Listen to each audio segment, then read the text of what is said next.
Hello everyone, welcome to Priyanka NET classes. So basically आज के इस लेक्चर में हम लोग नेट के पेपर 1 की रिसर्च एप्टीट्यूड की यूनिट को कंटिन्यू करने वाले हैं। रिसर्च एप्टीट्यूड का ये लेक्चर नंबर 6 है, जिसमें हम लोग टाइप्स ऑफ रिसर्च का जो हमारा टॉपिक हमने शुरू किया हुआ है लास्ट पिछले 3 लेक्चर से, उसी को कंटिन्यू करने वाले हैं। टाइप्स ऑफ रिसर्च का ये पार्ट नंबर 4 है। प्लीज़ मेक श्योर कीजिएगा कि आप हर एक पार्ट को देखें सो दैट आपको सारे के सारे टाइप्स अच्छे से आ जाए। चलिए स्टार्ट करते हैं, but before going on that मैं बता दूं, मेरा नाम प्रियंका नाथानी है। मैंने अपना नेट एंड जेआरएफ क्वालिफाई किया हुआ है कॉमर्स सब्जेक्ट से अपने पहले ही अटेम्प्ट में 99.55 परसेंटाइल के साथ। साथ ही साथ मैंने अपना नेट इन मैनेजमेंट भी क्वालिफाई किया हुआ है अपने पहले ही अटेम्प्ट में। साथ ही साथ मैंने महाराष्ट्र सेट को भी क्वालिफाई किया हुआ है कॉमर्स सब्जेक्ट से अपने पहले ही अटेम्प्ट में। So this was my brief background. Coming to जो स्टूडेंट्स अभी तक टेलीग्राम चैनल पर नहीं जुड़े हुए हैं, उनके लिए मैंने टेलीग्राम चैनल का जो लिंक है वो डिस्क्रिप्शन में दे दिया है। आप जाइए टेलीग्राम चैनल को ज़रूर से ज्वाइन कीजिए सो दैट पेपर से रिलेटेड कोई भी नोटिफिकेशन या अपडेट्स आती हैं या इवन मेरे लेक्चर से रिलेटेड कोई भी अपडेट्स आती हैं तो वो सब मैं टेलीग्राम पे आपके साथ शेयर करती हूँ। उसका भी जाइए, वहाँ से जाके उसका बेनिफिट ले सकते हैं आप। एंड लास्ट एंड फाइनल चीज़, बहुत सारे स्टूडेंट जो न्यू जुड़ते रहते हैं यूट्यूब चैनल पे, वो पूछते हैं कि कौन कौन सी यूनिट्स कवर्ड हैं। तो paper 1 and paper 2 commerce and management की ये सारी की सारी यूनिट्स जो हैं ये मेरे यूट्यूब चैनल पर अवेलेबल हैं एंड कवर्ड भी हैं। इन सभी की ही प्लेलिस्ट का लिंक आपको डिस्क्रिप्शन में मिल जाएगा।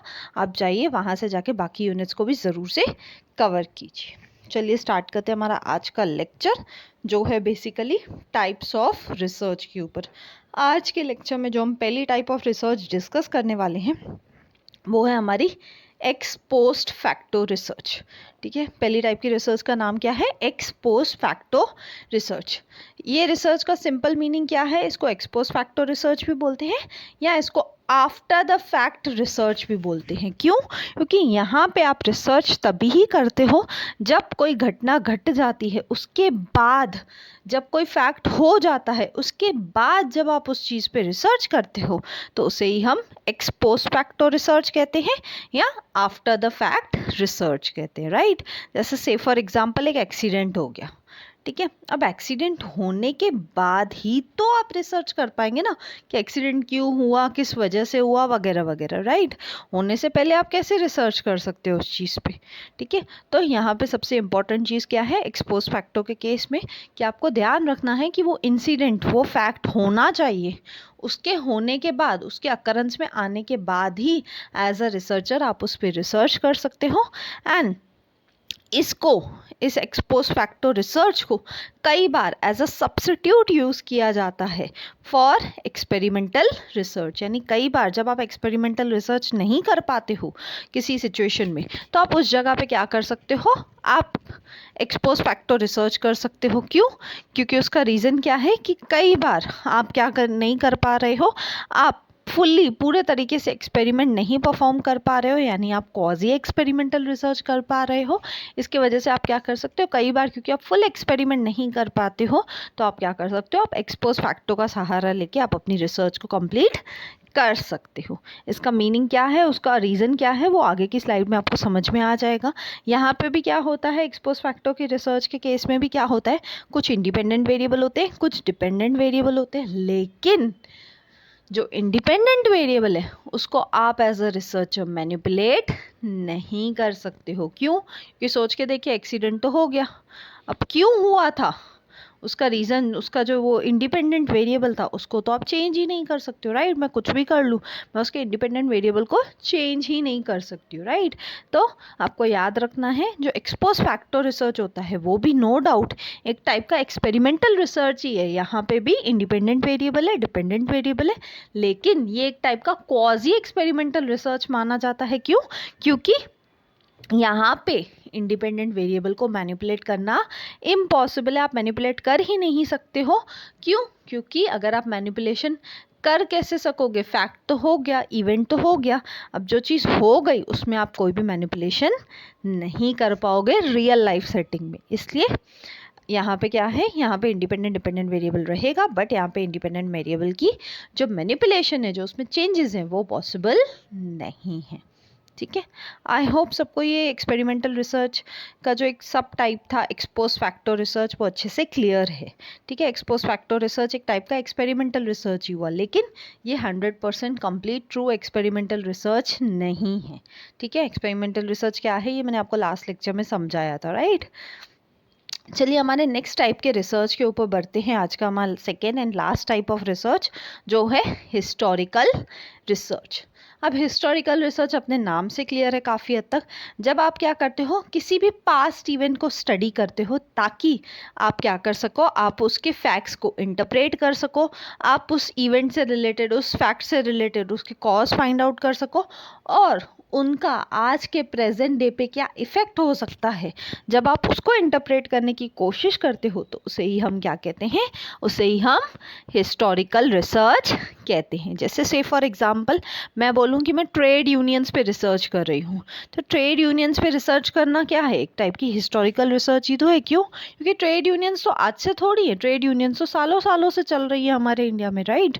तो अगर मैं उसके ऊपर कुछ रिसर्च कर रही हूँ तो ऑटोमेटिकली वो रिसर्च कैसी होगी, हिस्टोरिकल रिसर्च हो जाएगी। क्यों? क्योंकि ऑलरेडी उस पर सालों से काम होता जा रहा है, वो एक हिस्ट्री का पार्ट बन चुकी है। अब मैं क्या कर रही हूँ, अब मैं चेक करना चाहती हूँ कि पहले जो चीज़ें होती थी ट्रेड यूनियंस में उसका आज के ट्रेड यूनियंस पे क्या इम्पैक्ट आता है। आज आप देखोगे ट्रेड यूनियंस काफ़ी बेटर हो गई हैं, ऑर्गेनाइज्ड हो गई हैं। क्यों? क्योंकि वो पहले की हिस्टोरिकल रिसर्च करके ट्रेड यूनियंस को समझ आया था कि हमें यूनिटी नहीं होती, ये सब नहीं होती, इसलिए हम शायद कॉर्पोरेट से नहीं जीत पाते हैं, राइट। तो वो सब चीज़ें कैसे पॉसिबल हुई थी, because of this historical research, right. तो जब भी कोई हिस्ट्री के टॉपिक से रिलेटेड आप रिसर्च कर रहे हो, जब भी आप कुछ ऐसी टाइप की रिसर्च करते हो जिसमें एक हिस्टोरियन की इन्वॉल्वमेंट होती है, राइट। जो हिस्टोरिकल रिसर्च करता है उस पर्सन को हम क्या बोलते हैं, उस पर्सन को हम हिस्टोरियन बोलते हैं। और हिस्टोरियन का बेसिक काम ही क्या होता है, एविडेंस फाइंड आउट करना, उस एविडेंस को अच्छे से एनालाइज करना विदाउट एनी बायस, विदाउट एनी भेदभाव, और उसको और दूसरे एविडेंसेस के साथ कंबाइन करके उन एविडेंसेस के बेस पे कुछ इंटरप्रिटेशन निकालना regarding the past events. Past में ट्रेड यूनियंस कैसी थी, अब कैसी हैं, उसका इंटरप्रिटेशन कैसे पॉसिबल होगा, जब हम एविडेंस के बेस पे उसका मीनिंग निकालेंगे। और वो आज की डेट में जो ट्रेड यूनियंस हैं वो कितनी रेलेवेंट है हमारे लिए, उसका क्या प्रभाव पड़ता है, आज की जो ट्रेड यूनियंस हमें दिखती हैं एग्जिस्टिंग में उस पर क्या उनका प्रभाव पड़ता है। तो वो सब काम किसका है, वो सब काम एक हिस्टोरियन का है जो बेसिकली हिस्टोरिकल रिसर्च को अंडरटेक करता है। ठीक है। एंड अगेन एक last and important cheese, historical research एक टाइप की क्वालिटेटिव रिसर्च होती है। क्वालिटेटिव रिसर्च का सिंपली मीनिंग यही होता है कि हम यहाँ पे नंबर्स के थ्रू किसी को नहीं बता सकते कि ठीक है ये हुआ तो ये इतना परसेंटेज हुआ। हम नंबर्स में उसको डिफाइन नहीं कर रहे हैं, हम उसको रीजंस, लॉजिक्स दे के डिफाइन कर रहे हैं कि ठीक है ये चीज़ ऐसी हुई है तो क्यों हुई है, उसका एक रीज़न है, उसका एक लॉजिक है। तो जब आप नॉन न्यूमेरिकल डाटा जब किसी के सामने प्रेजेंट करते हो तो उसे हम बोलते हैं एक टाइप की क्वालिटेटिव टेक्निक, राइट। तो हिस्टोरिकल रिसर्च में क्या होता है, ये क्वालिटेटिव टेक्निक है। क्यों? क्योंकि यहाँ पे नंबर्स में कुछ डिफाइन नहीं हो सकता है, यहाँ पे आप नॉन न्यूमेरिकल डेटा के थ्रू, रीजंस, फैक्ट्स के थ्रू आप क्या करते हो, आप इंटरप्रिटेशन करते हो। ठीक है। आगे आने वाले लेक्चर्स में जो टाइप्स ऑफ रिसर्च का लास्ट लेक्चर रहेगा उसमें मैं quantitative research versus qualitative research कराऊंगी। वहाँ पे मैं क्वालिटेटिव को डिटेल में डिफाइन करूंगी, डिटेल में उसको समझाऊंगी। But for the time being आप याद रख सकते हो कि हिस्टोरिकल रिसर्च क्या है, एक क्वालिटेटिव रिसर्च है। एंड बेसिक जो मीनिंग है क्वालिटेटिव का वो मैंने थोड़ा बहुत शॉर्ट में यहाँ पे आपको बताने की कोशिश की है। ठीक है। आई होप सबको हिस्टोरिकल रिसर्च क्या है वो अच्छे से क्लियर है। सो थैंक यू, मिलते हैं नेक्स्ट वीडियो में। अगर आपको वीडियो अच्छा लगा तो प्लीज़ लाइक कीजिए, कमेंट करके मुझे ज़रूर बताइए, ज़्यादा से ज़्यादा लोगों तक शेयर कीजिए, बिकॉज ज्ञान बांटने से ही बढ़ता है। एंड सब्सक्राइब कीजिए अगर आप न्यू है तो। मिलते हैं नेक्स्ट वीडियो में। Till then bye bye, take